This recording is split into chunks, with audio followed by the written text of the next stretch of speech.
Know what it is. We are here for another episode of High Off the Glass. Is a very hit. This is a very. Oh, this was that my mic. Oh, my mic wasn't on. Oh, okay. Hey everybody, how y'all doing? This is a new and exciting episode of High Off the Glass. This is different from me. I am in my new studio here at My City, My Music Radio. You can check us out on My Music, mycity.com. This is very new for me. I got to get acclimated to these new buttons and stuff I have to hit. But I am super excited to be here. Let's get it going, everybody. All right, we have an amazing show today. I am joined by co-host. You all have seen this gentleman on High Off the Glass before. This man is a cultivator. I really wanted you all to meet him because this guy knows what he's doing. Everybody give it up for Cris Tha Grower, everybody. Yo, what's good? How y'all doing? Right, give it up for Cris Tha Grower. This is the man. He cultivates. He knows how to do it. Taught me some things, and that's his deal. Plus, he knows a little bit about sports, so we're gonna have him on. But I am extremely excited. I met this couple February at the Cola Lounge for the Black History Month event, and I am so glad I met them. They are Salem Hemp Kings. We got to give it. Let's just give it a round of applause for Salem Hemp Kings. Let's give it up for them, y'all. Salem Hemp Kings, we love y'all. Now these folks are awesome. Their story is very different, and we're gonna dive into it. We're gonna start at the very beginning, but give people a quick synopsis because you all left your jobs in New York City to be cannabis growers in the Midwest. That's an interesting situation. That's very, isn't it? That's very interesting and very different. Okay, before we dive into y'all, give me a quick synopsis. Why? Why did you all do that? You got it. So, And before we start, I want to introduce her. I got Brendalyn here, and she is joined by her partner, her everything, her business partner, the man with the plan. Tell me, it's pronounced Osai. This brother has a cool name, way cooler than mine, and I did not want to jack it up. Give it up to Osai. Yeah. All right, Osai, break it down, man. Break it down. So we started, we pretty much started with I wouldn't want to say a dream, but we was talking about this on our way here. Back about 2016, 17, we took a trip to New Zealand, and New Zealand is one of the most beautiful places I ever seen. The climate's changed rapidly, and so New Zealand was a big inspiration. Just in life, that's one of those trips that change your life. So we came back, went back to work, started trying to make the money to spend on that trip, and then I think couple of weeks after that, we saw China wasn't taking Class 5 plastics. So that's in our conversation as a couple. We was like, wow. I was like, look at this. And then we started to have a conversation about it. Right. And then so the ending of that conversation is what are we going to do about it? Okay. We looked at each other and said that. But what does China not taking plastic anymore have to do with you all? Recycling. The habits of Americans are everywhere. Were you all in that business? Of recycling? Yeah. No. I used to be in aquatics. Okay. And Brendan was in startup companies. And also a principal of a school one time. Love your accent, bro, by the way. Thank you. But and your personal experience with plastic, too much plastic. Oh yeah, and, I used to York. go to work. Yeah, living in New York. You go to work, you go for lunch or breakfast, and you go to buy one sandwich, but you come out with two paper bags. Yeah, it's horrible. You come out with 3 forks. You come out with something else that's made out of plastic, and nobody thinks about it, but they just stuff the bag with these materials and give it to you, knowing that you're not gonna use 2 straws. So the question is, what you gonna do with that straw when you're not using it? We just toss it on the ground or toss it in the garbage. Right. So watching people's habits with recycling was kind of stirring to me in general. Okay. I guess I was one of those green kids growing up. Okay. Yeah. I was too. Yeah. I was too. Yeah. See somebody throw something, say, put it in the garbage. Got to recycle. Right. So it just came present. It became present in my feeling. It became present, and then we had the conversation, and and then we asked what we're gonna do about it, and I guess in our own research, we was looking into what could be the alternatives, and hemp came up. Hemp could be turned into polyps, and those polyps could be converted into a plastic substance. Oh. Which, if done right, it could biodegrade within 30 to 90 days. Dang. So you have plastic on this earth that is Right. forever. Right. Talking about a hard Tupperware, that's not going anywhere. That's Right. gonna be here longer than all of us. Yeah. But you have something that could biodegrade, but we're not investing in it, you know. So Wow. So that was one of the initial, like, thumping the heads initial conversations. And everything after that, I let Brendolyn tell her other story. You know what I mean? Cause I was also looking into dispensaries. Like, you know, there's some gentlemen, I was like, how would I be able to open a dispensary? This action. And I knew we needed a lobbyist. Wow. So at that end of that conversation, I let Brendolyn continue the story. Yeah. Well, you know what? I want to go to the beginning with her because I wanted a quick thing. So wow. So plastic recycling is what? No, you're good, bro. Sorry, you can say OSI. Yeah, because I'm scared I'm gonna mess it up. OSI, I like that better. That's crazy. That's such an amazing story. So you all saw the problem with plastic on this planet and decided, hey, let's go to hemp because you can literally make hemp into plastic and it's biodegradable. Wow, I did not expect that. Okay, Brendolyn, give us a synopsis about you, sister. Are you from St. Louis? Like, where did you grow up? What's your deal? That's right. Yes, I was born and raised in St. Louis, Missouri. Shout out the reason why you came back. And grew up kind of all over the place, like North County, Hanley Hills. Right. My grandfather used to be the mayor of Beverly Hills over like Lucas and Hunt Natural Bridge. Yep. Yes, we have a Beverly Hills in Missouri too, y'all. St. Louis, yep. Believe it or not. For high school, moved down like Forest Park Southeast, like where the Grove is now. Went to Metro High School for high school, #1 high school in the state. Still is. And was in a household that taught me to dream bigger. And so my dad actually worked at Washington University and came to me pretty young, maybe 16, saying, I don't really love my job, but I could stay here and you could go to college for free, or you could go to college outside. And I was like, I'm leaving. Like, I won't be here. You do what you need to do, but I'm headed out. Right. Yeah. Okay. And so I appreciated that freedom that my family encouraged, and I ended up in New York City for college. Okay, what school did you go to? I went to Fordham in the Bronx.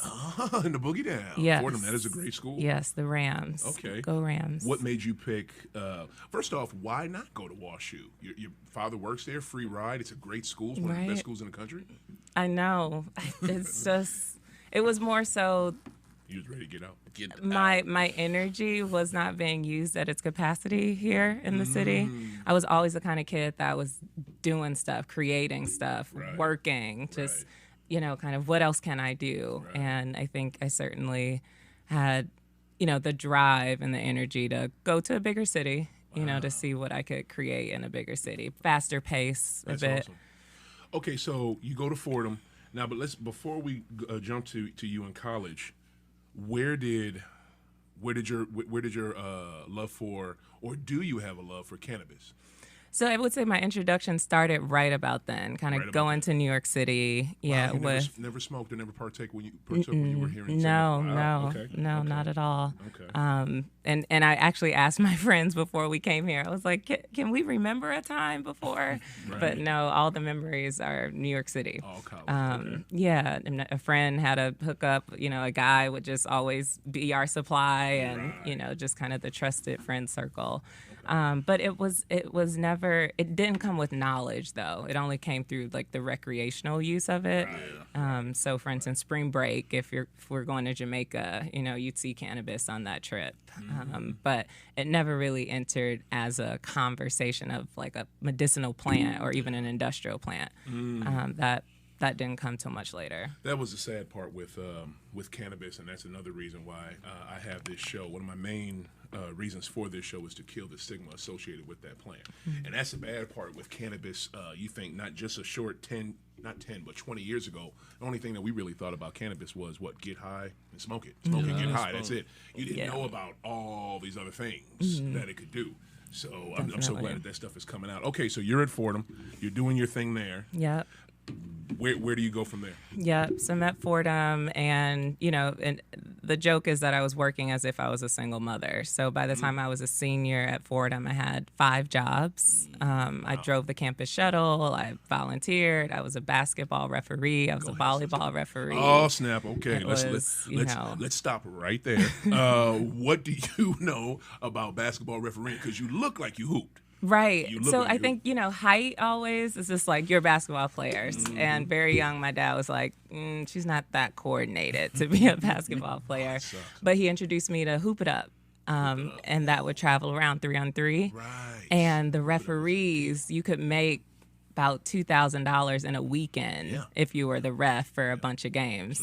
And that was where my business mind started opening up. Just being like, okay, so if I just have the rules of the game and I can call it out, I could leave here. It's a tough position to be a ref at 16, 17 with grown men 3-on-3. Right. But that's where my skin got toughened. I certainly cursed out, certainly made bad calls. I actually used to work at Matthews Dickey as a ref and got fired because the parents were like, she ain't calling it right. Oh, you should have led with this before we went to New York. You should have talked about this. You're right. Yeah, kind of that. Okay, so you did you have a love for basketball? Did you like basketball? Money. It was strictly financial. I was like, if I could make, it was good money. Wow. Refereeing. Okay. Why volleyball?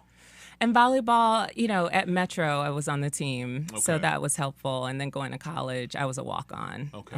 So I could work out with the girls So and that was your stay sport. fit. Oh, okay. Yeah. Anybody you know where volleyball was invented? No. Anybody know? Nobody seems to know that. Right next to where basketball was invented in Springfield, Massachusetts. Holyoke, Massachusetts, is where volleyball was invented. Holyoke, right yeah, around the same time. Wow. Yeah, it's a lot of stuff. As a starts sport. from there. I'm from there, so I'm gonna talk about it. That's my neighborhood right there. All right, wow. So 16 years old, you're like, you know what? I'm listening to my dad. I don't hoop that well, but I could get paid. Yeah. So so were you legit reffing Hoop It Up game? Yeah, I was. How the hell did you get into that? I was. Yeah, really my dad. I mean, and you could sign up. I mean, they needed refs. Yeah. And so that was when it came to our city, for that rotation, you could sign up for the whole weekend and get even more money. Wow. So I would do Friday through Sunday, kind of 8 games a day in the heat. It was hot. Yeah, heck yeah. You didn't need no prior. Yeah, I mean, I took the little tests. There was like a test, and then Hoop It Up gave you another screening test. Okay. But yeah, I had like the minimum certification through CYC. They used to do that around okay. St. Louis too. Yeah. I had to do that myself, to be honest. Right, I mean, you would hope Hoop It Up would vet out those refs, but you never know, man. Hoop It Up was that deal I used to love when it came to my city, and I know it went all throughout the country. Oh man, that is awesome. All right, so you took that knowledge and you were doing that while you were at Fordham? Just a side job. Okay, Yeah.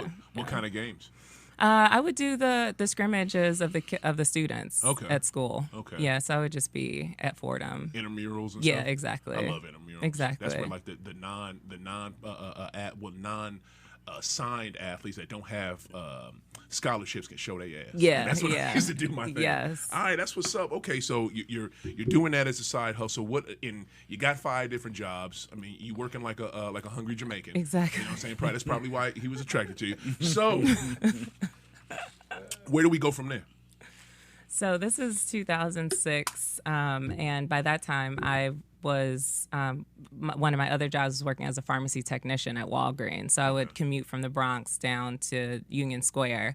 And looking back, we actually worked around the same area, in that time. Right. We were always talking about, you were there and I was here, but Yeah. we really didn't meet each other until 2009 at the local Bed-Stuy YMCA. Wow. Okay, so how did that work? You guys are the Bed-Stuy? Well, so the YMCA, I worked for the YMCA for about 10 years.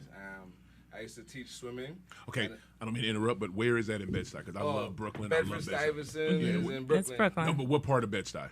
I lived on Nostrand Ave. Okay. We call it Yep. Nostrand Ave. Yeah, I know what that is. Yeah. I lived in the same area with Marcy Projects. I had best friends who lived in Marcy Projects, so I slept there Right. at their crib. Yeah. seeing Jay-Z come and give her Christmas gifts, like the whole 9. Yeah. Try to be like Nino and shit. Yeah. I mean, that's his hood. He better. You know what I'm saying? Yeah. And I think actually too, it was the early days he was dating Beyonce. So I was there the first Christmas that he brought her with him. Wow. To Marcy to give out gifts. Does he do that every year? He does. I don't want to be factual on it. Right. Sure today, yeah. but I'm sure he started a trend that continues till today. Wow. And also, I know he donates towards Marcy projects on a day called Marcy Day. Okay. So that I know for sure. So that's not bad. I'm sure he gives back to the neighborhood. What's Marcy Day? Marcy Day, I'm not the date. I don't want to be held for the day, but Marcy Day you don't is need the the day that is celebrated for Marcy projects. They close it down. It's like a big block party because Marcy projects is like three city blocks down and then 2 across. Right. So pretty big. It's huge. Yeah. But they block it off, have basketball tournaments. Nice. You know, maybe Memphis Bleak might show up. Yeah. You know what I mean? But what big men show up? Memphis Bleak. Oh yeah, Bleak. Yeah. Yep. You know, a couple of the Rockefeller past crew will show up and stuff. Right. Guest appearances. But yeah, they celebrate Marcy on that day. That's dope. Okay, Osai, tell me about you, man. Let's get to the essence of Osai. Where you from, G? So I was born in Brooklyn. Okay. Left Brooklyn around the age of 4, and I moved to Trinidad and Tobago with my father. Nice. So I've been there till the age of 18. Okay. And then I moved to New York. But yeah, I grew up in Woodbrook, Trinidad, Port of Spain. Mm-hmm. So it was a community called Woodbrook in Trinidad, Port of Spain. Quick question: Trinidad colonized by the French? No, it was the English. The English. Okay. Yeah. Do they still? They still have a big foothold there, don't they? No, they don't actually. They don't? They don't. Good. They got independence a while back. Oh, praise God. Where's it at? Yeah. Yes. Come on. And we are also known as a republic, so. Oh, that is. Where the fudge is my thing? Nice. There it is. Because I saw Barbados just got their. They did? They just got. England. Good. They've been there for the longest. I hate all colonizers. So any freedom from colonizers is the best. You know what I'm saying? All right, so go ahead. But yeah, I moved to Trinidad, lived in Woodbrook with my father, my parents, and my grandmother, who was a big influence on my life with the recycling. Nice. You know, she was like, she was big into that. How is recycling down there? Like, how do they? True. Still rough. Yeah. Because that's what I'm learning in the rural area. When you have a lot of responsibility for self, you know, that discipline of making sure this goes here, that goes there. Right. It's pretty rough on people and making sure that is disposed of properly. I know they are working on the sewer systems. In terms of disposal of trash, we're still working on it. We only have one big trash dump. You know? Okay. So like again, everywhere needs to work. This is not an American thing, actually. So I'll actually reverse this. This is a worldwide issue. You know what I mean? And that's why your grandmother was so serious about recycling. Yeah, because she didn't have a lot of places to put it. Right, and then when we have floods or heavy rains, the water, even in the city, would flood and it'll come back up. So even our habits of us tossing trash and not thinking of the repercussions is only when the rain and the flood rise, like, oh, that's my plastic bottle floating back. Oh, wow, right. But yeah, so she was really big on that, and she, you know, make us burn heaps. She used to plant a lot of her own food, you know, take her own chickens. And like, sports were big a lot for of you. responsibilities. That's awesome. Yeah. What happened? And sports in Trinidad as well. You got hit soccer and. Right. Did you play? What did you play? Oh yeah, I was big into soccer, and that's why I started swimming. Okay. Yeah. Okay. So my story about swimming actually, because that was the forefront of moving to New York. What paid me was I got an invitation in Trinidad to go to a swimming program through my school. Awesome. And I remember telling my parents this, but I guess they were so busy not paying attention. I forged the signature.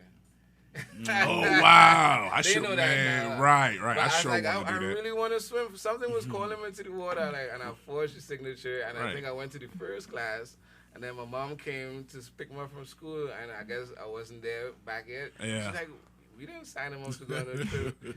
And I like, you know what? I took this one in my own hands. Yeah. Do what you gotta do. Right. Right. Tell it, boy. But my dad was angry, but he didn't do nothing about it. And I continued to swim. And I swam for a couple of clubs in Trinidad, you know what I mean? And I progressively got better to the point I did try for the national team. But because of my citizenship, I was like, I had dual citizenship, so in order to be a part of something, you have to give up one or the other. Are you serious? Yeah. That's what Trinidad told you? Same thing happened with soccer. Oh, that's horrible. That's like- selfish. Which one did you give up? None. None? No. You kept it. Oh, Yeah, sorry. yeah. Sorry, I just didn't. You just didn't do just it. dropped Oh. it. I just hate that they would throw that scenario in front of you. You got to give up your citizenship to the United States to. Yeah, either or. They yeah. petty It's as hell not for fair. that. Yeah, Tony Parker is has citizenship in the United States, or at least he did, and he played for the French national team for the Olympics in basketball. And I would say sports back then too. I wouldn't say primitive, but we wasn't thinking like that. It's like Right. you either play with me or you leave, So I guess it evolved. Definitely. What year is this? This was from the age of 8 all the way to 18. So this would be like 98 all the way to like 2008. Wow. So you swam for 10 years? Sorry, swimming was on and off. Soccer was consistent. Oh, wow. For 10 years. Swimming Okay. was on and off. Soccer was consistent. Okay. I used to use swimming as a recovery when I used to play soccer. Oh my God, so smart, so smart. Because it just works every muscle, and you don't have to hold yourself up. You don't have to do nothing. All you have to do is just kind of just swim. Enjoy it. Yeah. And that's where we're moving forward. And that's where when I moved, so leaving Trinidad now. So moved to New York. Now, why did you leave Trinidad? The second, Being honest, you ain't gonna jump around. I know. I know y'all trying to do that. My parents was like, "It's time to go." Oh, word? Yeah, it's like the house getting kind of full. And Yeah. Go getting kind of full. Somebody gotta jump off. Yeah.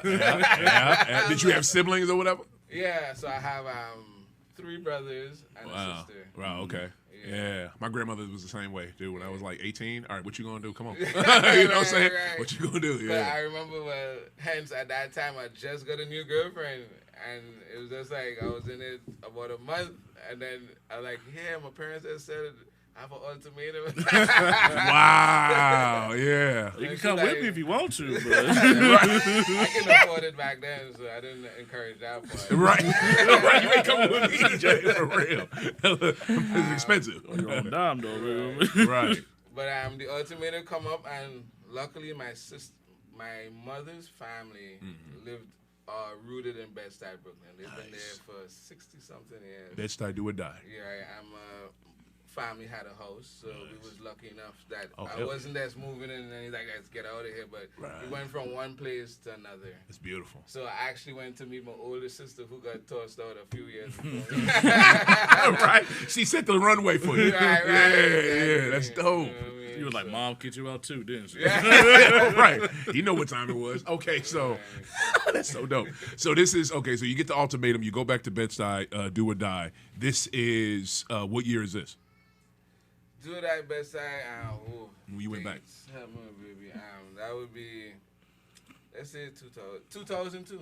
Oh, 2. Yeah, Okay, back. around 2002 that time. Okay. So I go over to Brooklyn. My dad comes with me, and he takes me around the city, give me the full tour, And we was walking on Coney Island Beach. And Oh, yeah. Coney Island. So we was walking on the shoreline of Coney Island Beach, and I just remember seeing the lifeguards there, 'cause I guess it was summertime. Right. Then I was like, wow, I'm pretty capable of doing this. Right. And I saw myself doing it, actually. It's funny. It's like I was walking, I'm like, oh, I could swim. I could do this. Yeah, you could do that. Yeah. And I just walked away with that. And he's like, you better be doing something, blah, blah. And just listened to his speech. Yeah. And a few days later, I think right in the newspaper, it was like, hey, sign up to be a New York City lifeguard. And I was like, oh. I guess. There it is. Right. Yeah. I went down and I took the test, and it was pretty rough because at that time I had dreadlocks. So now we're going back to stigma and West Indian accent. Talk about it, bro. So I walked into the building and they looked at me like, this guy, he gonna swim? Like He can't swim. Yeah, it was crazy. Like he gonna swim? He can't swim. So a lot of the doubts started there, but jumped in the pool and lo and behold, I swam faster than anybody who did the test that day. Exactly. There was people they had to like throw lines for, and I was like, that ain't gonna be me. Because they couldn't swim? Well, Yeah, just say it. couldn't They couldn't, the they level- couldn't swim. The Shit. level of swimming taught in New York is not maybe as strong as other places. Right, So right. you would feel strong enough to do something, but it was also a time limit. Let me don't make those people look small. It was a time limit. I think you had to do 2 laps of the pool in like 28 seconds. Wow. So I had to go down and back. So like if you was a novice swimmer and Yeah. you pushed it to go down, it would be kind of hard to come back and the muscles tense up. So like, no, like I was stretching before. I was doing the things I know I needed to do. Right.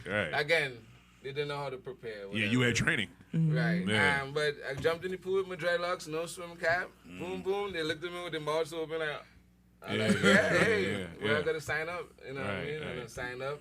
And I became a lifeguard, and I've been doing that for 21 years. Wow. Yeah, Okay. I worked my way up from a regular lifeguard all the way to a chief lifeguard, so pretty much like a supervisor. Wow. I had my own pool, and this is how life go full circle. I tried my best to stay in Bed-Stuy as for working, but when it comes to the distribution of people, it could be a toss-up. You could be sent anywhere. And it also depends on your strength of swimming. Right. And so I kind of got kicked around a little bit, and then I got sent back to Bed-Stuy. Marcy. Nice. Sorry, I got sent to Marcy Pool. It's called Kosciuszko Pool.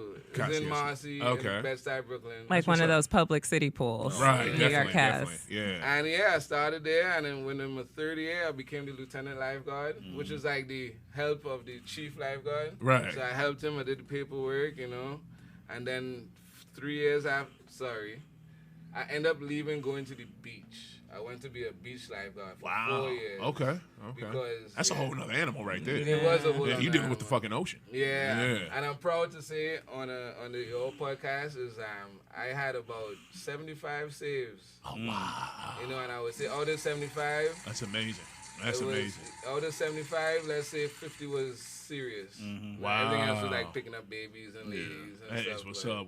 Where's my air horn? Do I got an air? Yeah. So shout out to all the Far Rockaway lifeguards out there. Yeah. Wow. Part of my heart, Shack 117. Yeah, Far Rockaway. Because Coney is Coney in Far Rockaway. No, they're separated by a river mouth. Right, So Coney right. Island is over the river, and Yeah. Rockaway is more going towards Long Island. Right. So That's so Jones crazy. Beach area. That city, that borough itself is so big. Do y'all know that was the only borough in New York that was its own city before? Coney Island. Brooklyn. Brooklyn, yeah. was just literally its own city. Yeah, They had their yeah. own mayor, their own everything, It's and then they so joined big. up with NY. I don't know why they did that, Oh, but they yeah. were the one that moved Yeah, there. that's how big they are. Like you Yeah. know how big Brooklyn is. Yeah, like yeah. Brooklyn is so it's freaking big. Well, when you live in it, it becomes small, but yes. Right. Okay, so we got 02. Damn, 21 years of lifeguard. That is amazing. So you all meet at the Y in 06.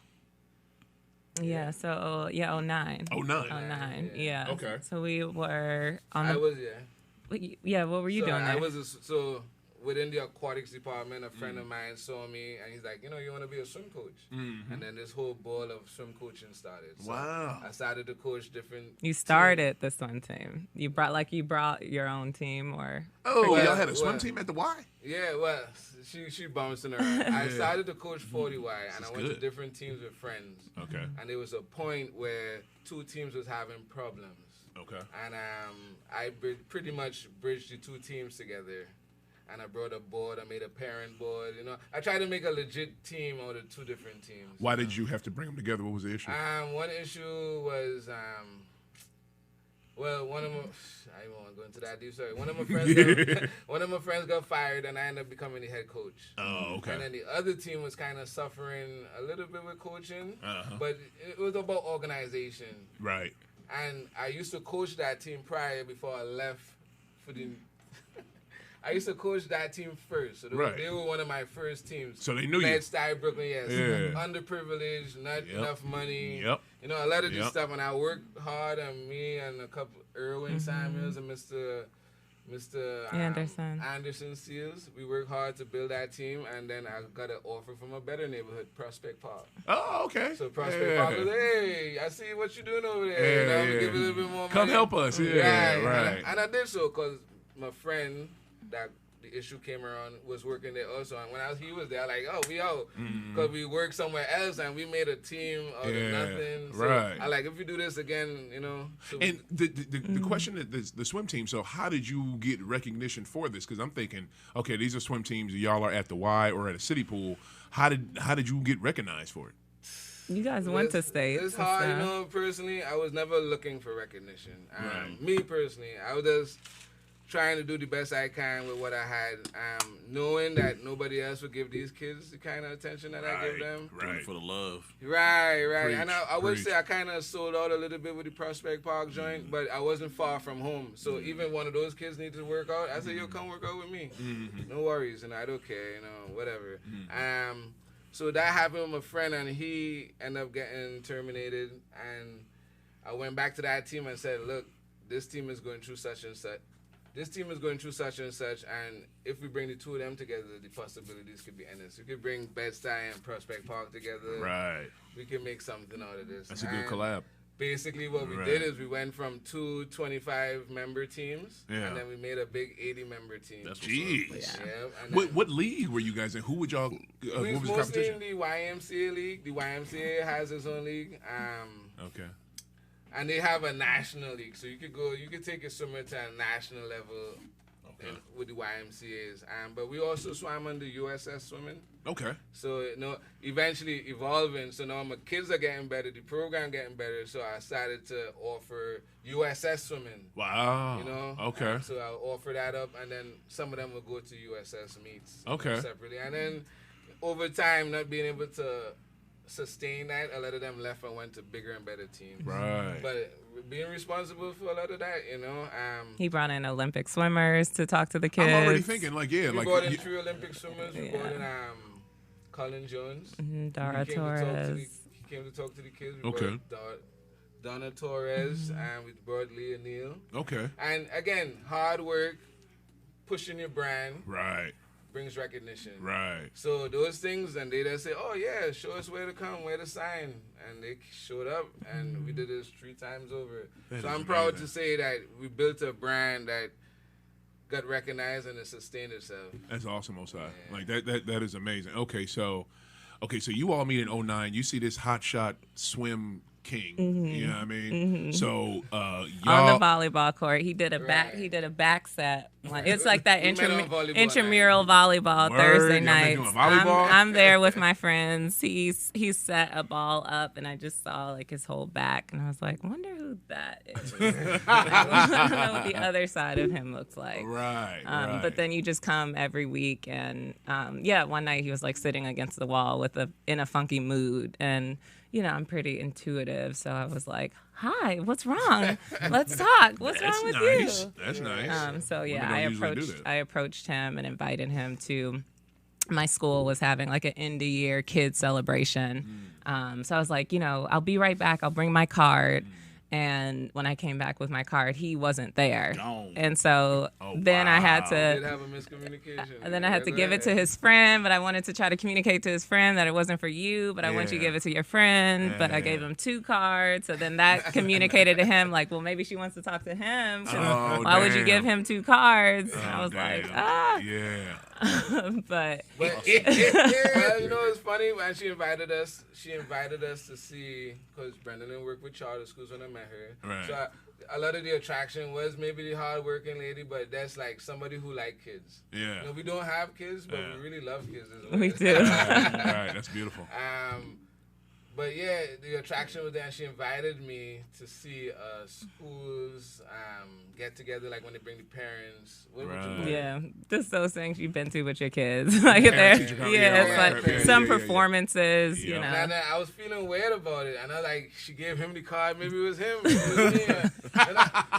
Then I like, you know what? But the thing was, she worked 10 blocks from where I lived in Bed-Stuy, so this was like a walk down the block. So I'm like, you know Nice. what, man, let's go see. Right. And I went in the store, and I would say, I don't know if you want to big up the charter school, but when I saw that presentation with the kids, man, and it was singing. Oh, we and had it together. dancing, Yeah. It was so coordinated. Yeah. I was like, man, I'm glad I came. Right. It was mind blowing. I didn't know little kids could do this. Right. Like right here in Bed-Stuy in a basement. Yeah. Does anybody know this? Yeah. It was just like the Bedford-Stuyvesant swim pool. Oh, Like you okay. would never yeah, think yeah, there's yeah. a 25-yard 4-lane pool in a basement in Bedford-Stuyvesant. You're like, what? Right.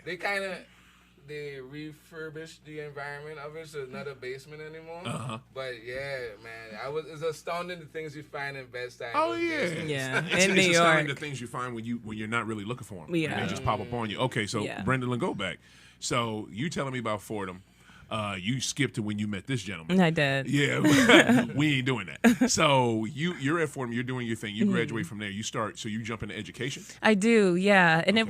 it was through a disappointment. You know, all my friends were applying for the big kind of consulting jobs, and Okay. you know, Bain, McKinsey, you know, all these big companies, and I wasn't really finding my way. And honestly, I was resisting education because everyone in my family is a teacher, and so I was like, I can't be an educator. I've been fall down that line. yes, and it was like Well, why sinking is that? sand. Just because they were in education, you didn't. That was my mindset at the time. Just crazy. like, you know, Okay. find something else, chart your own path. Okay. But I was volunteering for someone, and they said, you know, we know someone who's opening a school and they need an office manager. And I remember laying across my bed in Brooklyn being like, well, if they're just starting a school, it's not like they're going to tell me what to do. Right. You know, this is like 18, you're 23, graduating college. Like, you want to be independent, but you need a job. What year is this? This is, 06. 06. Yeah, this is 06. 23 years old, 06. You find Yeah. school starting out. Yeah. So you can get in on the ground floor. Yeah. So you basically can, have your own curriculum. Exactly. Go I ahead, can do. I can. Whatever I'm assigned, it's my thing. They're like passing me this ball, and so they passed me the operations ball. Nice. So I was kind of, you call the school, you hear me. You What school call is this? It was under Uncommon Schools, so it was called Leadership Prep Bed-Stuy. Uncommon schools? What is that? Like the That's their like corporation name. Oh, okay. Yeah, umbrella. They have many charter schools across New York and New Jersey. What corporation ran it? That was the umbrella, Uncommon. Oh, okay. And the name of the school was called what? Leadership Prep Bed-Stuy. I like that. Okay.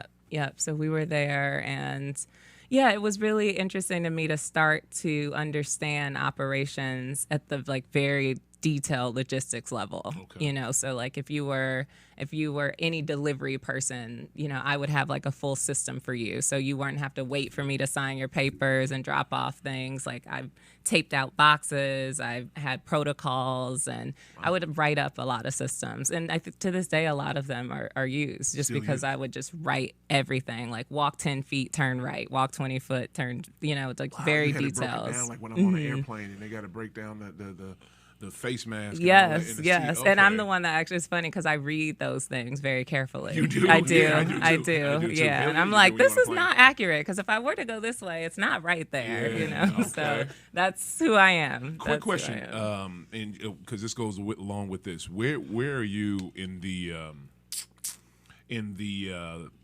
discussion of charter versus public schools?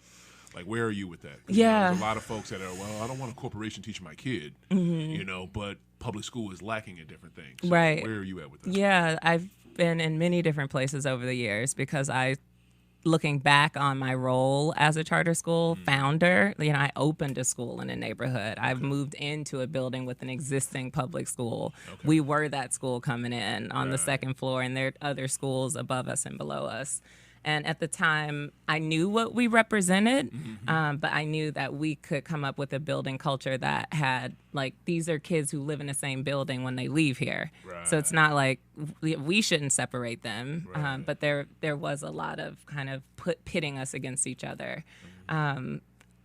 It's hard to answer that question because I'm also just newly back in St. Louis, and so it's different here versus kind of where I ended up in New York. But How about there, though? Let's use that. yeah. I think where I would land with New York is, parents should have the choice. Right. So Right. wherever they see their child thriving Right. is where they should have access. And if that parent wants to commute further or stay local, they should have options for what they want. Which are you a proponent for?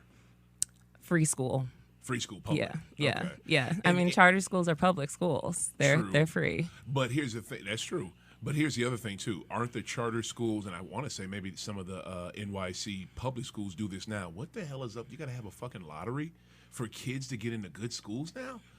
Like, was that a thing when you first got there? Like, It I feel like they was. just, It was. I feel like they just started it like about 10, 15 years ago. Yeah, no, we had wait lists of 1,500, 2,000 kids That's disgusting. on the list, and that was Like- hard to watch. It was Yeah. hard to be, and that was me. That was my team. Right, We had to make sure the formulas were good, and all the auditing of that, it didn't feel great. Right. Okay. So you're doing your thing there. You're basically starting a school, and then you meet. What happens from there? Yeah, so I think 2009 we kind of start this.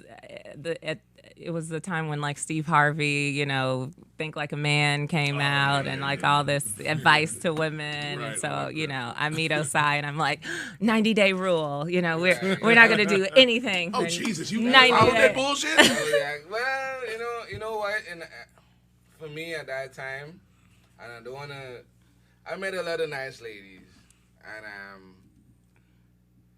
I met a lot of nice ladies, but with the understanding, like, some people do bring their own baggage. True. Like, in terms of individuals. Right. And when we was talking, in my mindset wasn't like, her. So when we were walking and talking about it, and she brought it up, it didn't jar me Yeah. the same way. Yeah. So you know what? Maybe if I wait 90 days, I don't know. Maybe she missing out. Right. And that's the thing you can wait. So what's the 90-day thing? Like, is it no sex, no kissing, no what is it? Yeah, no We physical pecked a little contact. bit, but no.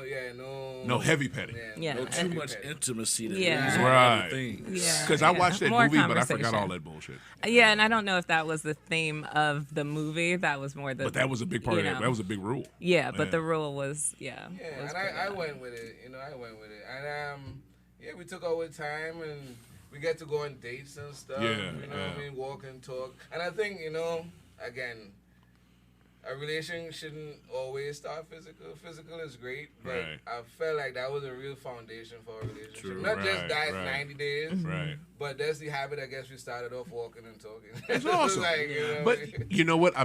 You can't all the way be mad at it, because I get why I'd cut it down to like maybe 40 or 50 days. Don't get it twisted. It got hard. Day 50 was It got hard. Yeah, good. You didn't do okay. You Good. can't come in. Right. Let them tell the truth. Don't Just come up in that. in. Right. Yeah. So right, we was going at it, but it's just I get that, because sometimes us as humans, we don't learn the other person. We just learn their body. We just Right. want their body. We just lust or whatever, and there's no time when you too busy lusting. There's no time for love. You know what I'm Yeah. saying? So I 100% respect that. So okay, so you guys are growing. You guys are joined up at the hip. Let's Yeah. fast forward to so. That's- Recycling. Yeah, that's about right. So yeah, Yeah. starting the relationship. I was opening a school now as a founder in the next few years, and that took me until 2013. Okay. And then at that, I transitioned into healthcare. Okay. So a friend had come up with a way that we can predict where patients should go for nursing home care. And that was my first step into how broken nursing homes and post-acute care after the hospitals are for Definitely. kind of baby boomers, Right. 65 and older. Right. And then I was training the nurses and the staff on the software, and I saw how exhausted they were too. Right. And at about the same time, I was going through a personal experience with something called fibroids.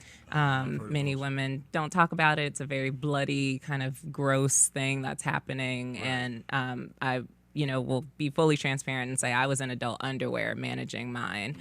Just the loss of blood and just would keep going. I was She didn't want to stop working. I She was like, 40, "Oh, 60, slow down." 70-hour And you would weeks. lose blood from this? Oh disease? yeah, geez. exactly. Is this hereditary or what is it? There's a lot of combinations, but certainly genetics. African American women are more likely to have them, and we're more likely to be stressed as well. So stress is a huge factor with Right, fibroids, right. and then the way we eat is a huge factor. Right. Things that feed the fibroids make them swell and cause that hemorrhaging, that bleeding. So I was kind of ignoring it after the education job, and then in the healthcare job, I was like, let me start taking a look at my health. Like Okay. I've got all this pain, I've got all this discomfort, I'm bleeding through clothes, I'm scared to Right. sit down, I'm scared to Right. stand up. Like what's Yeah. happening? I mean, he's been just by my side through all of that. That's awesome. And I went and found a book called Heal Fibroids Naturally. Okay. And because we were in New York, we were very lucky that doctor was upstate New York, so I could go visit the author of that book. Oh, that's beautiful. And I walked into his office, and what hit me was the smell of cannabis when I walked into that Here we go. doctor's We get to the office. nitty gritty now. I was like, what is about to happen here? Like Blowing what? before I got it? Yeah, what's happening? And I paid for, and this was all out of pocket because he didn't take insurance and all of that. But I'm like, I'm like committed to healing, and we never had one conversation about cannabis. And I thought, okay, God, I hear you. How long was this that y'all did not have one maybe like 3 months I would see him. Yeah. Wow. But he was my nutrition. So he changed the way I eat. So I would go in, he would take my blood work, and that's when I really learned, like, we don't know our bodies. Right. Like, we have no idea that your blood type can predict what food you need to be eating that's like better for you. He's a nutritionist. Yeah, and he was a naturopath, and then used nutrition. He would actually give me a bunch of confusing things. I would go to another nutritionist who'd be like, that's beans, that's quinoa, because I couldn't kind of translate, He'd be like, you need more macro proteins, and I'm like, what are those? Holistic as well? Yeah, all of that. He'd encourage meditation. I was doing Reiki at the time, a lot of Eastern healing. What's that? Chinese tea. Reiki is like a meditation on a table, but they're bringing energy to your chakras in your body. And I was doing that to reduce stress. Nice. So I was trying to hit the fibroids from all these different components, changing the way I eat. And the pain, though, I couldn't find anything for the pain.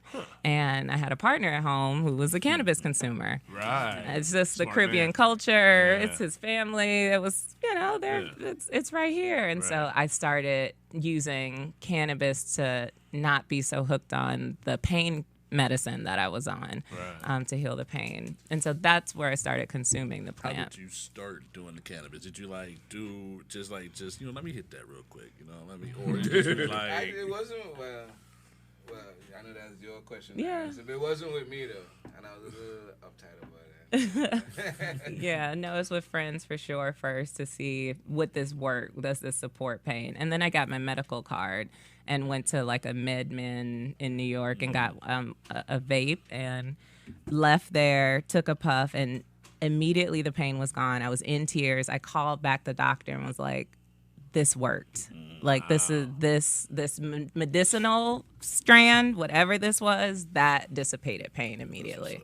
So I knew that my role as a Black woman who I know a lot of other Black women that are just stressed out and working and overworking. I knew that I had a message toward healing fibroids with using cannabis and eating well. So awesome. That's certainly, that was thrown into the mix, with plastic. Right. And then the last thing that was thrown in is, I'm from St. Louis. So I was hearing about the recreational use of cannabis in Illinois.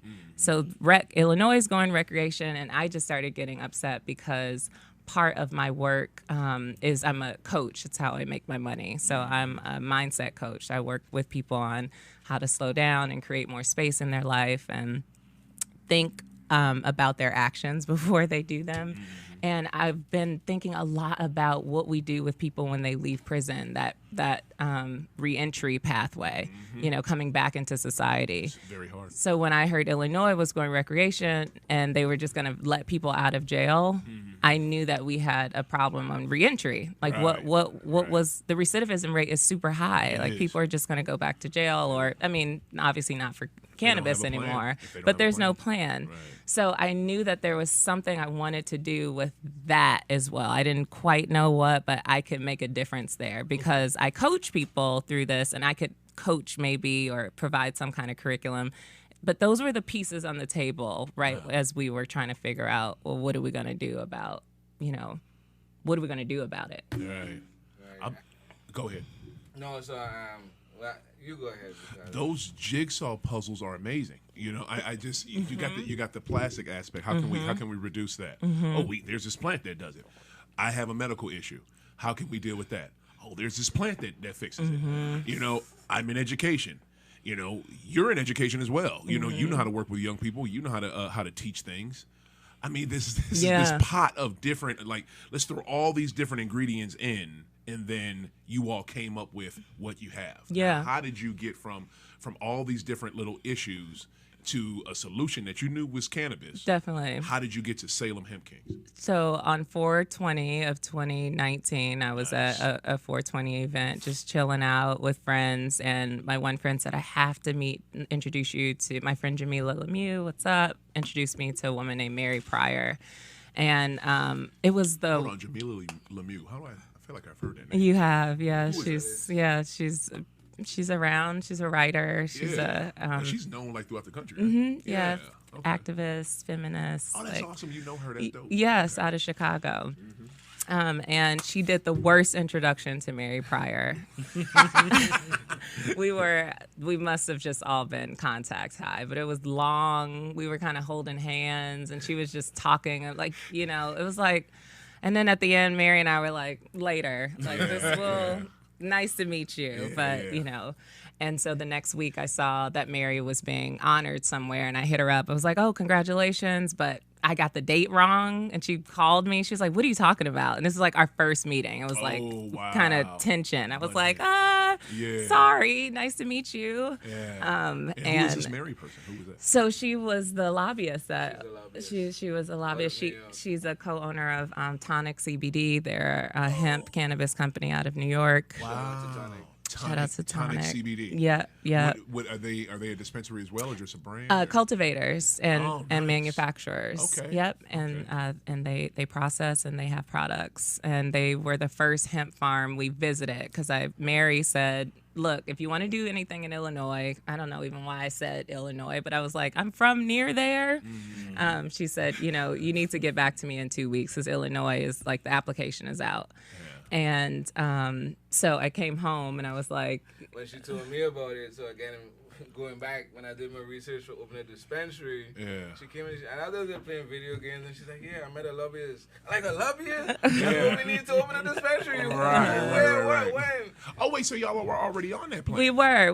Like, we printed out the application for recreation. And I had my dad had a misdemeanor, kind of a felony on record, so we could get a social equity license. So there was something there. You need a black person and a black person with a record. Yes. This sounds like such bullshit. But we were like, we got it. I mean, and my dad found his court papers. Like, we had it. Right. And this was for Missouri, not New York. No, it was Illinois. At the time, I didn't know that you couldn't, that it had to be in the same state. I was still just trying to pull the straws together. No doubt. And Mary was the one who said, look, the $100,000 you're about to put into this, like, you're going to need $5 million more on the other side. And so I encourage you to get a hemp license. And if you go towards hemp, just follow hemp. And as soon as she said that, I also got connected to a woman who showed up uninvited to my birthday party in 2019. And you meet people for a reason. Yes, you but do. She stood out. I know what he's doing. When we connected, she was working in Chicago cannabis, and she was the one that told me cannabis is going to be the distraction. CBD is going to be the distraction. Keep your eye on industrial hemp. Okay.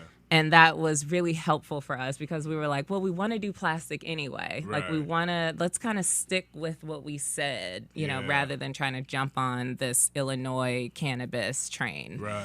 And so Mary tells us, okay, well, the last thing you need is land. And I'm like, okay, Where the heck we gonna so get I'm talking to, I'm a believer in when you've got most of the pieces, the next one is just coming, so you just need to stay open and stay in the conversation. Yep. So everyone I spoke to, I just mention it. And I was talking to my sister, and she goes, our aunt, her best friend has a 40-acre farm in Salem, Illinois. And I was like, wait, what? Yeah. Like, I was on the subway platform, like, what? Yeah. Just like that. And we got in touch with this family friend, and she was so happy to hear from us. Her husband had died, and, just some details that we won't share any further about, but it was the right fit for the time. And she wanted us to put in some sweat equity. So in the fall of 2019, Osai had left his job by then, 22 years with New York City. And I want you to share just about quitting your job to head to the farm. That was probably a big deal. What happened? Yeah, when we made up our mind, we read through it, and we decided that we're going to deal with hemp. When we decided we was going to deal with hemp, it was, I kind of tossed my hands up. And honestly, I was planning, I guess subconsciously, that I wanted to leave New York City Parks and Rec at 21 years to do something different. Like, why? Why? I don't know why, because I was making good money. And you had success. I don't want to disclose what I was making. Right. I was making enough to own a decent car, have a nice, like, help contribute towards the house we was living in. Right. And had money to do flips for Supreme. Stuff Wow. like that. So I was living great. Yeah, especially in New York. Right. And since you brought that up, I wish you would have said that earlier. What is your connection with Supreme? I see the bumper sticker on your whip out there. You got these super sick. You got these forces right here, y'all. Y'all should show these people these forces real quick, y'all. He's got custom NBA forces. I mean, them things are amazing with every team on. I want to see the Celtic one. Where the Celtic logo at? Yeah. Is there a Celtic logo on it? Yeah, somewhere. It better be on somewhere. Like what you should have. There it is. You should have mentioned it, bro. What is your connection with Supreme? On my connection with Supreme, I like Supreme.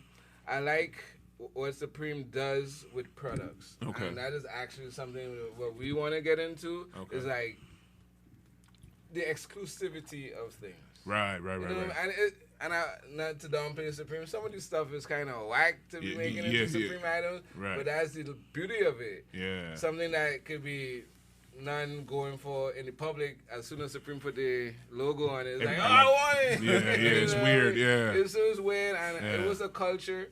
And shout out also to my Cascade School Cape Pool lifeguards because I was their supervisor for years. There you go. A lot of them were Supreme heads too, so they give me the inside scoop. So I was like, oh yeah, all right. So I was always, and they helped me sell my products. Right. So but Supreme, I just like the exclusivity. Okay. The name carries weight. It does.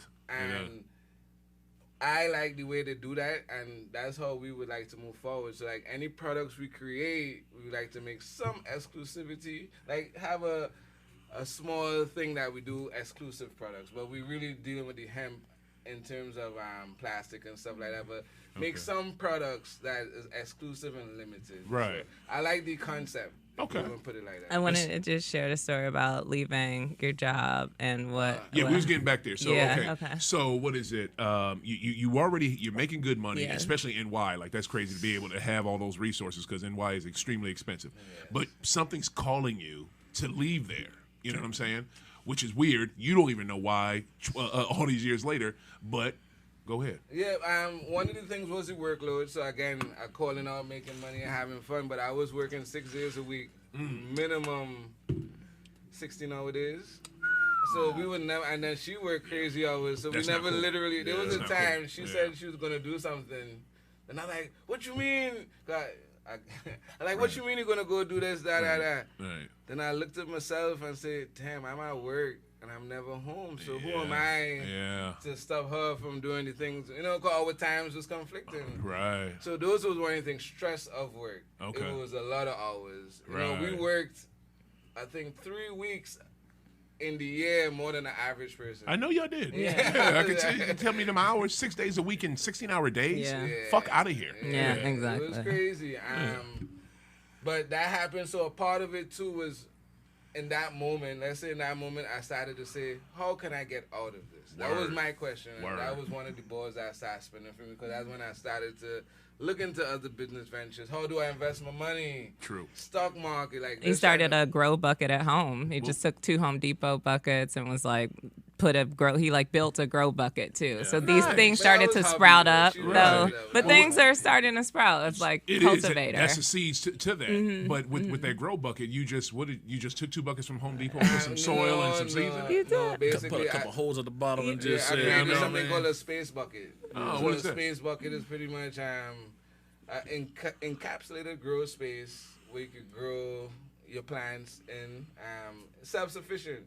So basically, you put 2 buckets, flip one upside down, cut the hole, put the lights, then you put the ventilators on either side of the bucket, top and bottom, and you put regular computer fans. And then that creates an encapsulated greenhouse. Stop playing. A homegrown hydro. No wonder you with this dude. Side dude, did you patent this, bro? It's like a homegrown hydro. Oh, it is? You've heard of that already? Yeah. I've seen that done Okay, before. that's why I bring him on. He's Cris Tha Grower. You know what the hell he's talking about. So that is dope, New York City is cool because you can put it in the closet. Did you see that? Did you see that on YouTube? Or? Yeah, it was YouTube and questioning, just finding out how I could do my own little thing. That's dope that you was even able to duplicate it, though. Yeah. You know what I mean? I give you I props was for that. shocked too. No doubt. So keep going. So yeah, that's the heaviness of work, and then Yeah, it came up, and then I remember saying in my own self, 21 years is it. I'm done. I'm going to find a way. But then we was actually pushing 21 into 22 years. And then I kind of looked and said, dang, do I really want this? And then all of this came to the culmination. So I guess it's, divine intervention saying, so you really want this or not? You said 21 years. You got to put that video game down. You got a lobbyist now. All of that was in that same moment. Yeah, I mean. That same 21st summer. Yeah, it was. And wow. All 2021? Summer 2021? Summer 2019. Right. Yeah. It all came in. Yeah. So I guess when we sat down, and that's a good thing about a relationship. Like, we really try to talk everything out. So we sat down and we spoke about it. We read the 562-page rules for hemp. We read these 600 and something page rules for cannabis. We sat down again and we were pushing for the cannabis, but when we saw the price tag, it was $90,000 non-refundable, and we knew we had some of it for the license. For the license, non-refundable is the part that caught me. So I was like, I can invest, but if I don't get it, I'm starting at the bottom. How long does the license last? That's a good question. I don't know. I couldn't remember. Yeah, and it was different prices for the craft grower, the dispensary, or the manufacturer processor. So, but I mean, at this point, we knew we had this opportunity to go practice on someone's land, and so if we needed to put in some good faith, we were going to do that. So you know. I got up and I left. So the story she want me to tell you. You left first. Yeah, I left first. But and she wasn't supposed to leave when she left, but she left anyway. But hey. Right. But the story she wants me to tell is basically the day I went in to collect my and I advise everybody here who watching, if you have a city job, make sure and go see about your pension and all those good benefits that they offer you. Talk about it, bro. When that comes back, that is technically free money. That's your money. Your money. Exactly. So, your money. Whatever they do, if they match what you have, do those things because it's important, and that's a nest egg that a lot of people don't tell you about to go do. And you may mess around and forget about it. Yeah. And it goes right back to the city, no question. And they hope you forget. They hope you do. Right. They'll invest it. I went in to claim my package, and the guy at the agent who dealt with me, we call him an agent. He dealt with me, and I gave him a number. And then he looked at me and said, "You kind of young to be retiring." I was like, "Hey, it's time. When it's time, it's time." Right? Where's it at? Hell yes. Right. Real. Because we gotta get here. They never too young to retire. I don't know what they talking about. I like this. But Tell it, Cris. so he's like, "Yeah, man, what you doing?" I said, "I'm leaving to go be a farmer." I didn't give too much detail. He said, "Farmer." So he's like, then he started looking at me. Then he just started saying, if you work this amount of hours and a couple more days, you got tenure. If you do this, he just started tossing things. I'm like, why? Then he said, why are you going to leave this great job? Yeah. And I think I did say, why not? Like, because it got to me, like, why are you questioning me? Yeah. So then it came down to the point where he could, all right, well, sign here, that, do this. And you get your money in such and such amount of time. Nice. So I signed there, that, and I gave it to him. As soon, I kid you not, I don't know the gentleman, the agent, I gave him back that paperwork. And he looked at me, he said, "Man, I'm so proud of you, man. This is crazy, this is brave, like, So I always wanted to have a farm, but I never did it." He ain't used to this, what you doing. Yeah. Right, but the thing is, like, the way he was with the paperwork to the way he was after signing it flipped. Yeah, I was in shock. So, like, in my mind, I went back, why didn't you go live your dream? But I was like, what? People too scared to start something new. Right. So comfortable with what they're doing now. Yep. And they're just basically like, well, I'm doing this, and I'm like, well, if I do something else, I'm not sure if I'm gonna succeed in the other thing. Yeah. So that's pretty much where it's at. People's just like so iffy on the whole. Like, I don't want to start something new because I already know what I got right here, but I know what I could get. But I'm not sure if that's actually going to do anything else. And we weren't either. Right. We weren't either. I mean, that's the thing we will say. I mean, it was uncertain that okay, you move out, and it's really just good faith at that point. No doubt. It's this just showing our face to say, yes, we're going to purchase this property from you. Right. This is who we are. We've left our jobs. And so he came back the December 2019. Yeah, we came back, we decided to have a nice little vacation and last hurrah before we put our heads down to work. Yeah. And so I thought you left summer 2019. No. So our jobs were still done. Oh, yes, okay. but this formulation was Still coming. trying to The pack end up. of Yeah, year. the end of year. So like the end of summer. Yeah. Like his summer ends in August. The Right. city closes the pools in August. Right. So I So work year Too round, early. but I chose to leave during the summertime and not go back into the year-round system. Yeah. Right. And then that January, February, March was top of the coronavirus 2020. Oh, fuck. And so we were watching the news in New York, still planning to come to Illinois, and they were talking about closing state borders at the time. Yeah, It was shit just was a crazy lot. back then. you Yeah, know? it was wild. And so Yeah. people were like, "Are you moving because of COVID?" We were like, "No, we're headed somewhere Where we already anyway." going. Yeah. And so we get to Illinois. Finally, so kind of April 2020.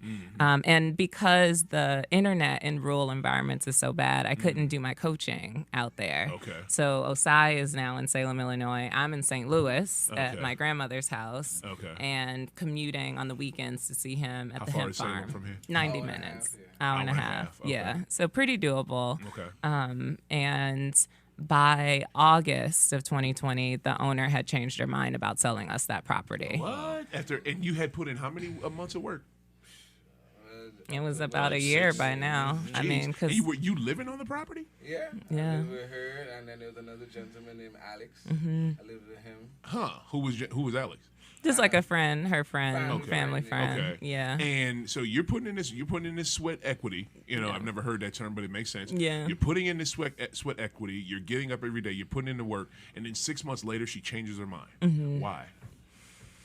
I don't think really we. good at that, but it's family. You know what I mean? Oh, People okay. got involved, and Okay. they made a decision that was best for their family. Right. And that was one of our intentions. moment. We said we are on this to research industrial and medicinal hemp, Right. and we're about family, freedom, and farming. Okay. And so we figured if this makes their family come together, great. That's part of our intention. Yeah. And they did. They said, Yeah. Hey, this is worth something now. Y'all. Yeah, maybe. Let's keep it. I don't know if we'll ever know. Right. But we were certainly being rerouted at that time, Okay. and you can only really be rerouted through complete devastation almost. Yeah. Like you just have to be like, nope, this isn't the plan. So then what? So we started looking for land. Okay. We were kind of Walking acreage. Walking. all, you know how rural you look America. for buying a house. We were looking for buying. We wanted a property with a pond, and so we were looking in Salem. We were. And I think we've started to notice people were most proud when they told you what they've done to their land. So like you go visit and they're like, this didn't used to be here. I did this. So we were Yeah. like, okay, People interesting. do love bragging about themselves. Yeah. Yes, they So we're like, okay, is that what we want or do we want it here already? We Yeah. couldn't really decide. So by the end of 2020, we kind of just left it. We were like, you know what? We're forcing it. Okay. It's not happening yet. Let's let this go. My mom had been diagnosed with cancer at the time, so we were home taking more care of the household, focusing on that. Right. And by January 2021, there was one property that we had seen that still was on the market. And this was still in Illinois. No, this was in Missouri now. Good. Okay, so there was good. a one Missouri property, and we were like, well, we can't afford it. Like, it's pretty and everything, but we're not sure if we can afford it. But when we visited, we met a couple kind of about our age, and they owned another piece of the property. And so there was something about running land in a community that started showing itself to us that Yeah. we didn't have to just be two black farmers on a plot by ourselves, Right. but maybe we could buy into a larger piece of land with someone else. And that was this land in Stover, Missouri. Stover, Missouri. Mm-hmm. Shout out to Charles and Tanisha. Yeah, go, shout 'em yeah, out, shout 'em yeah. out. So they were Give them a round of applause. Missourians. Missourians. So basically, you took the disappointment from them changing their mind in Illinois, Mm-hmm. and something just opened up because it usually does when you're on the right path. And what Missouri part? What part of Missouri? Yeah, Stover. Stover, Missouri. Yeah. This other black couple, close to age and you all, And they're a mixed race couple. Awesome. Yeah. We're excited with what you all are doing and invited you to come onto their land. Yeah, so like my friend from high school, shout out to Jackie, was like, hey, here's a video of this property. And when she showed me the video, it gave me a 10-minute introduction to some place called Lake Placid. It's the first Black resort in Missouri. It's a private resort that was founded in 1934 by Dr. P.C. Turner. Now, that's what you were talking about in your book. Yes. I thought Lake Placid was New York. It is, but that's another one here. We have one here. Wow. Yeah, and we're going to get this one to be bigger than that one in New York. So Lake Placid, Missouri was No, Lake Placid is in Stover, Missouri. It's in Stover, Missouri. Yeah. It was a resort, and it was a Black-owned resort? Yep. 1934. In 1934? Yeah. That sounds like... what is that? You all heard about that one story in California? Was it Brighton's Beach or where they gave back the? Yeah.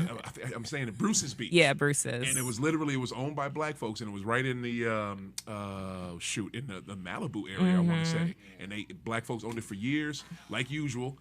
We're making money. And we're successful. Kicked them out, and then they started Malibu. And that a bit. Wow. So you guys.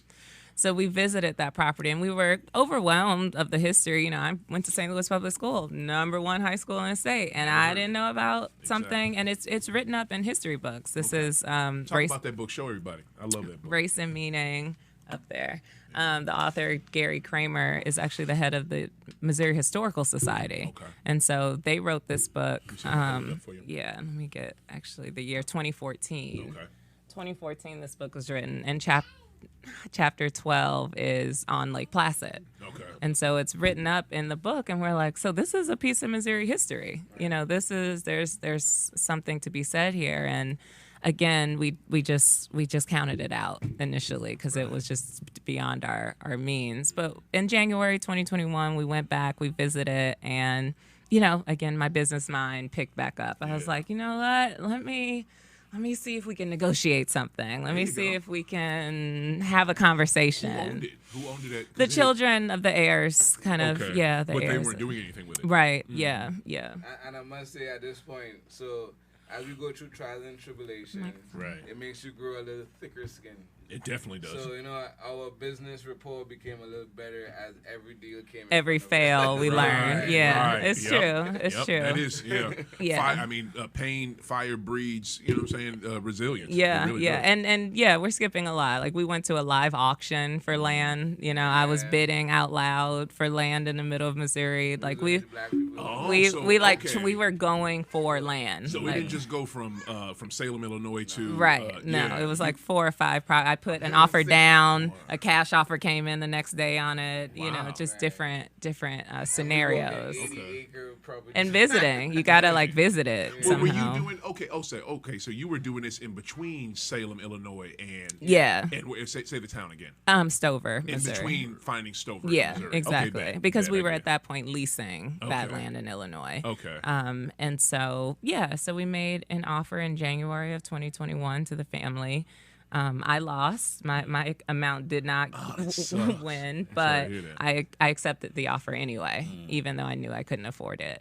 And I think that's an important thing to say is that, once Illinois fell through, and I was so sure about Illinois, I realized I actually don't know what direction this is going. Right. I know nothing here. Right. So I'm in this situation like, okay, remove the force. Just go with the flow. What's the flow? Right. So the family's saying yes to you. They're giving you an offer that you can't afford, but they didn't say no. Right. You're just short. Yeah. And I was $40,000 short on that offer. And we had put our personal savings, $100,000, kind of all of my retirement. At that point already, 20 grand in. His pension's in there. You started Salem Hemp Kings and didn't even have the land yet. Right. Wow. Yeah. Y'all were gun ho. Okay. Yeah. And so I called a group of my friends from Metro. Just shout out to Metro. Stay close, y'all. Damn right. And I was like, I'm short. And one friend called and said, I got 20. And I was like, I could do this. Okay. Yeah. And in the next kind of 7 days, I kind of talked to who I need. It was like a crash course MBA real estate in like 10 days. Wow. How do you quickly bring this together? And in April 9th, 2021, we closed on 244 acres. Oh my goodness, God damn. I feel that. Where is it? Oh my geez. I feel that. Yeah. That is amazing. Yes. 200. You, I shit, cry. I want to cry with y'all. Like, good God, that It is was surreal. on 200 and how many acres? 244.5.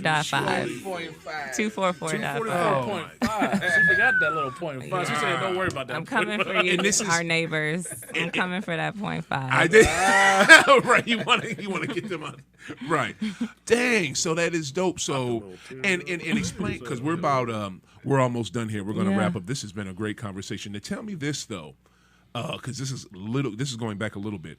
Why was the focus? And I love how they said, because you never hear this.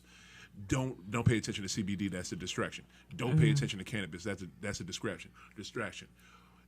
I guess it goes back to the plastics thing. But why was hemp the thing that we wanted to focus on? Instead of the more fancy things such as cannabis, such as the plant. Just from our story, we're community builders. We bring in kids together on swim teams. I'm opening schools, bringing kids and families together. And so when we think about our community, right, we are in a medicinal state. Missouri is a medicinal state first.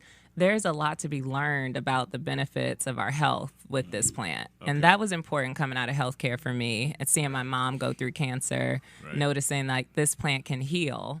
And that's, I feel like, where we connected a lot. Right, and also the plant itself. This is it.